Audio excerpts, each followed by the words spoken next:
High বন্ধুরা, সকাল সকাল চলে আসলাম আবার ছাদে। আজকে পুরনো গাছের আপডেটগুলোই দেখে নাও। এই সেই কুঞ্জলতা গাছটা অনেকটাই বৃদ্ধি পেয়েছে, সঙ্গে অনেক ফুলও দিয়েছিল, আর এখন ফুল থেকে প্রচুর পরিমাণে বীজও হয়েছে। এই বীজটা হয়েছে এই গাছের প্রথম ফুল থেকে, আর এখন এই বীজটা সংগ্রহ করে নেব। এই দেখুন, এই ফুল থেকে মোট 4টে বীজ পেলাম। 4টে বীজকে যত্ন করে রেখে দিতে হবে।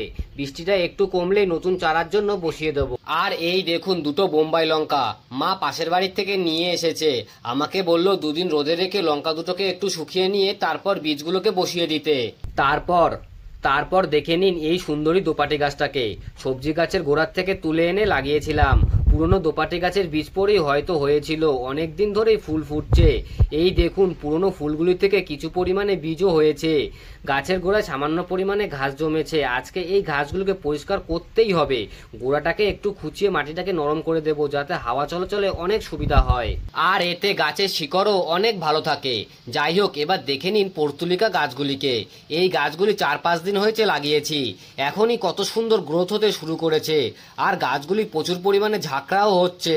এবার দেখে নাও এই রিও প্লান্টগুলিকে।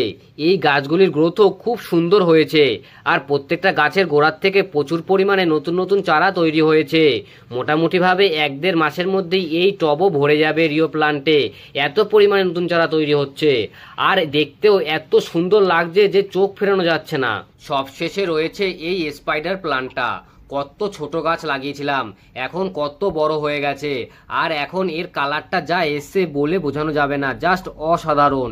এখন শুধু নতুন রান্নার বেরোনোর অপেক্ষা, তাহলে নতুন নতুন অনেক চারা তৈরি করতে পারবো।